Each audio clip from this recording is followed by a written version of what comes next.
Hola, buenas tardes compañeros y maestros. En este día hablaremos un poquito acerca del salario base de cotización y las cuotas obreros patronales. Primero empezaremos con los antecedentes. Este 2023 trajo consigo un aumento de las cuotas obreros patronales que hace que los patrones deberán pagar el 3.15% hasta llegar gradualmente a 11.87% para 2023. El decreto entró en vigor el 1 de enero del 2023. ¿Esto qué quiere decir? Que este aumento de las cuotas sobre los patronales se aplicó a todos los empresarios, independientemente del giro, la actividad o a lo que se estén dedicando. El porcentaje de estas cotizaciones patronales está sujeto a aumentos graduales por año y respaldado por la UMA. El 27 de enero del 2016 se dio a conocer el decreto con el que se separó el salario mínimo como índice, unidad, base o medida de referencia para los fines ajenos a su naturaleza, sustituyéndolo por la UMA. El 25 de enero de 2017 instruyó a las direcciones de Administración de Incorporación y Recaudación de Innovación y Desarrollo Tecnológico y de Prestaciones Económicas y Sociales del Seguro Social para que adecuaran los sistemas informáticos institucionales, los procedimientos técnicos operativos y los formatos necesarios para la adopción de la UMA. También a eso se incorporó en el Instituto Mexicano de Contadores Públicos. Dirigido a sus integrantes, señala que debe entenderse que se utilizará la UMA para el cálculo de las cuotas de prestaciones en especie, fija y excedente del seguro de enfermedades y maternidad. Asimismo, el 16 de diciembre de 2020 se publicó en el DOF el decreto por el que se reforman, adicionan y derogan diversas disposiciones de la Ley del Seguro Social y de la Ley de los Sistemas de Ahorro para el Retiro, siendo uno de los puntos más relevantes en el aumento gradual de las cuotas patronales del ramo de cesantía de edad avanzada y vejez. Dicho aumento estará siendo aplicado a partir del 1 de enero del 2020 hasta el año 2030, razón por la cual a continuación se indican cómo quedan las contribuciones de seguridad social para este año. Cabe señalar que se separa del seguro de retiro en edad avanzada y vejez de los demás que componen al régimen obligatorio del seguro social para una mayor comprensión. Cuotas sobre los patronales y aportaciones de vivienda.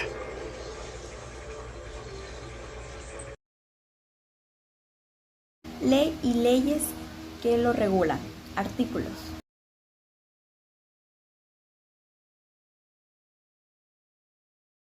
Artículo 27 de la Ley del Seguro Social y de integración del salario base nos dice que el salario se tiene que integrar por cuota diaria y gratificaciones. Aquí el tema de gratificaciones y percepciones, alimentación, habitación y prima es donde entra el tema de la prima vacacional.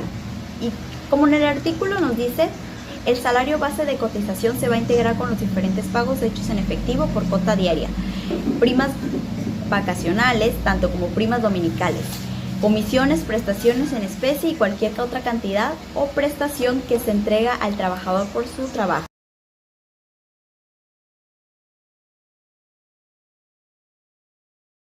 Aseguramiento, de acuerdo con el artículo 12 de la Ley del Seguro Social. Este artículo nos habla de las personas que presentan en forma permanente o eventual un servicio remunerado, personal o subordinado. ¿Qué quiere decir esto? Es decir, al no escribir al trabajador en el IMSS, tiene posibles repercusiones como son el pago de cuotas correspondientes que se cubrirán con multas, actualización y cargos. Si el trabajador resulta accidentado en el trabajo, el patrón tendrá que cubrir los gastos de atención médica presentados por el IMSS. A esto se le llama capitales constitutivos. ¿Quiénes están amparados por el IMSS? Artículo 84. Quedan amparados por este seguro el asegurado, el pensionado, ya sea por incapacidad permanente, total o parcial, invalidez, cesantía de edad avanzada y vejez, viudez, orfandad o excedencia. La esposa del asegurado, a falta de esta, la mujer con quien haya procreado vida marital durante los 5 años anteriores de la enfermedad o con la que haya procreado hijos, siempre y cuando pertenezcan libres de matrimonio. Fracción 4. Del mismo derecho gozará la esposa de la pensionada o falta de el concubinario, si reúne los requisitos de la fracción 3. Fracción 4. Los hijos menores de 16 años del asegurado y de los pensionados en los términos consignados en las fracciones anteriores. Fracción 6. Los hijos del asegurado, cuando no pueda mantenerse por su propio trabajo debido a una enfermedad crónica, defecto físico o físico. Fracción 8. Los hijos mayores de 16 años, pensionados por invalidez, edad avanzada y vejez, que se encuentran disfrutando de asignaciones familiares, así como de los pensionados por incapacidad permanente. Artículo 136. Fracción 8. El padre y la madre que vivan en el hogar del asegurado. Fracción 9. El padre y la madre del pensionado en los términos de los incisos A, B, C de la fracción 2, si reúnen requisito de la convivencia señalado en la fracción 8. Los sujetos comprendidos en la fracción 3 a la 9, inclusive tendrán derecho a las prestaciones respectivas si reúnen además los requisitos siguientes que dependen económicamente del asegurado o pensionado. Avisos de alta y baja y modificación de salarios. En muchos casos se recomienda que el alta sea incluso un día antes del inicio de labores, para evitar cualquier contingencia, sobre todo en aquellas empresas donde se tengan actividades riesgosas. La política de algunas empresas es no permitir el acceso al trabajador al centro de trabajo, al menos que se verifique que ya esté inscrito en el IMSS, aunque en muchas ocasiones la presentación es extemporánea, pero espontánea, no debe conllevar a la imposición de multas de conformidad con él. Artículo 304.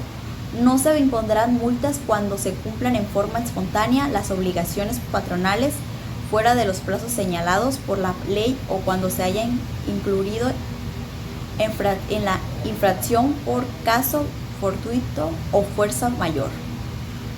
Artículo 57. Este artículo nos habla de que los patrones o sujetos obligados deberán comunicar al instituto a través de los medios autorizados las bajas de los trabajadores cuando termine la relación laboral o dejen de ser sujetos de aseguramiento, en el plazo de 5 días hábiles, contando a partir del día siguiente de la fecha en que se dé el supuesto respectivo, en caso de la presentación del aviso de baja, dentro del término legal. Este surtirá sus efectos a partir de la fecha señalada por el patrón. Artículo 106 de la Ley del Seguro Social. Obliga al trabajador y al patrón cubrir una cuota si el salario base de cotización excede más de 3 veces el salario mínimo. La cuota se aplica en el excedente y corresponde a un 6% al patrón y el 2% al trabajador.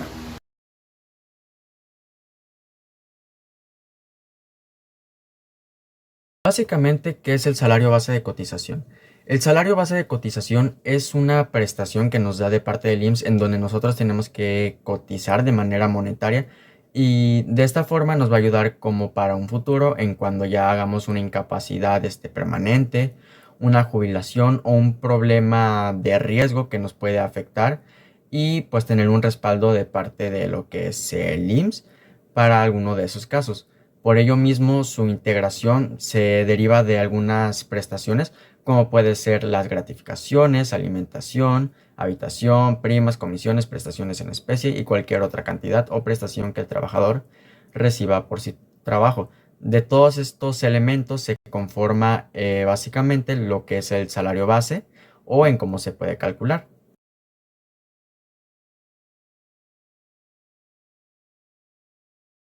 En el primer tipo de salario nos va a salir que es el fijo. El fijo básicamente es el más recomendable que utilizan los tipos de empresas debido a que es directamente proporcional y no es tan variado o no hay tantas complicaciones al momento de sacarlo. Depende de todas las prestaciones previamente conocidas en los contratos, es decir, salario diario, 15 días de aguinaldo, 25% de prima vacacional, etc. Estas son las prestaciones que la ley obliga a pagar y que ambas partes conocen desde antes al iniciar su relación laboral. Lo mismo mencionado. Las ventajas serían seguridad. Tener un empleo con un salario fijo genera seguridad y control. Comodidad, percibir un salario fijo resulta cómodo. Las vacaciones pagadas. Los empleos con un salario fijo tienen goce de sueldo durante los periodos de vacaciones. Aguinaldo, cuando se tiene un empleo con un salario fijo, se cuenta con un aguinaldo proporcional al sueldo. Estructura delimitada ofrecen ventaja que consta con una estructura bien definida en las funciones de cada empleado.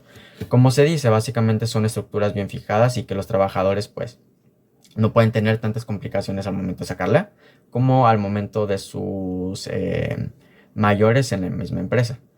Con las desventajas serían pocas oportunidades de crecimiento, muchas veces no se tiene oportunidad de progresar.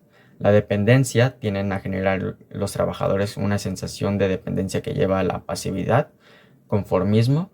Pasado un periodo largo, nos puede llevar fácilmente al conformismo. Esto es, a pesar de que no es necesario esforzarnos más ni de crecer o en otros ámbitos, básicamente nos dice de que no tenemos esa cualidad ya de crecer viendo en que nos estamos quedando estancados con un mismo tipo de salario, lo cual lo sentimos medio monótono y eso no nos causa nada bien. Y poca adaptabilidad al cambio, que eso básicamente no nos ayuda para nada debido a que no evolucionamos, no modificamos cosas, no queremos progresar y ahí nos quedamos en la zona misma de confort. El siguiente tipo de salario es el variable. Este básicamente, a comparación del fijo, el variable se toma en base a las responsabilidades que tienes, a las contribuciones que tú aportas o esas acciones extras que lo marcan los superiores y que ahí te lo pueden proporcionar directamente. Como aquí se dice, se cuentan las prestaciones de que dependen de una condición en el contrato. Por ejemplo, las comisiones por venta, los bonos de productividad y puntualidad, como pueden ser entre otros. Las ventajas: tiene una retribución variable a la mejora de la motivación, mejora del desempeño laboral, como puede ser la productividad o la mentalidad de un mismo trabajador, retención del talento, flexibilidad de costos e incremento en los ingresos. Básicamente, con esto mismo quiere decir de que los mismos colaboradores, pues al ver que pueden mejorar económicamente o con sus acciones pueden incrementar lo que se percibe, pueden hacer distintas acciones que pueden ayudar a la productividad de la misma empresa e incluso hasta motivar a otros para que lo hagan. Las desventajas sería que tiene una rivalidad como consecuencia de la retribución variable, tiene problemas fruto de la medición, o sea, de la falta de medición de lo que se percibe a los colaboradores, la dependencia del salario variable y pérdidas económicas graves, aparte de un gran estrés laboral que eso puede conllevar. Pasando al último tipo de salario, nos encontramos con el mixto. El mixto básicamente siempre será una combinación entre ambos mundos, lo cual puede ser bueno en parte, ya que agarra la combinación de que puede ser en cuestión del tiempo, entre más tiempo quedes, pues te vas a percibir con ese mismo salario fijo, pero también se puede aumentar si es que haces algunas acciones, como se puede decir, responsabilidad, puntualidad, acciones extras, horas extras, cualquiera de esas se van a incluir también.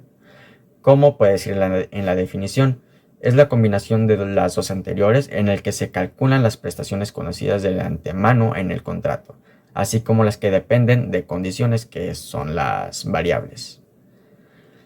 Ventajas: al componerse de una parte de recompensa, estimula la productividad de los trabajadores, asegura al trabajador con un dinero fijo de forma periódica independientemente de su desempeño. La empresa puede establecer recompensas por buenos resultados. Se adapta mejor a aquellas empresas cuyas ganancias dependan del rendimiento de sus empleados. Esos pueden ser como empresas un poco más chicas, no tanto las empresas grandes actúan por eso, al menos que su trabajo lo requiera, o de personal que esté mucho más activo. En cuestión de las desventajas, en ocasiones la parte fija del salario mixto es baja. Si el trabajador tiene problemas de productividad, sus ganancias se verán directamente reflejadas a lo que se le perciba, básicamente porque no cumplen con los estándares que la misma empresa está pidiendo. En la última parte ya nos encontramos con lo que son las cuotas obreras patronales. ¿Qué son las cuotas? Son la suma total de monto que aporta el Instituto Mexicano del Seguro Social, el IMSS, a los trabajadores patrones y la cuota social que aporta el gobierno de México, aportaciones que realiza el patrón y trabajador con el objetivo de conformar su patrimonio para su retiro, cesantía y vejez.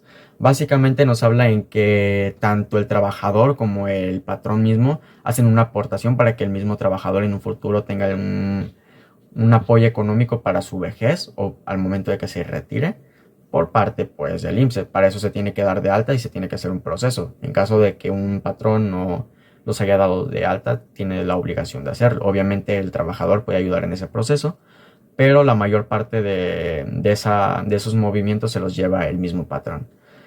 ¿Quién paga las cuotas obrero-patronales? Los patrones, ya sean personas físicas, autónomas o personas morales.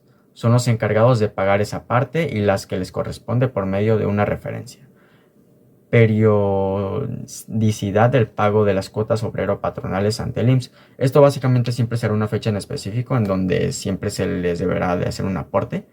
A los seguros del régimen obligatorio se deberán pagar por mensualidades vencidas, a más tardar el 17 del mes inmediato siguiente. Obligación de enterar las cuotas obrero-patronales, esto siempre será de parte del patrón. Es la determinación y entero de las cuotas obrero-patronales, con las cuales se financian los servicios de seguridad social que otorga el IMSS a los trabajadores.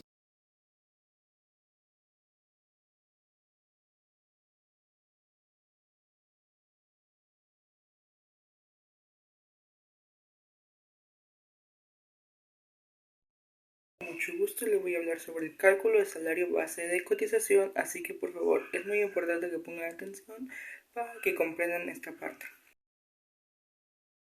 En esta parte viene fórmula para saber el salario base de cotización. Nuestra primera fórmula viene siendo el salario por vacaciones entre 365 días. Esto nos va a arrojar un resultado en el cual se va a tener que sumar al salario.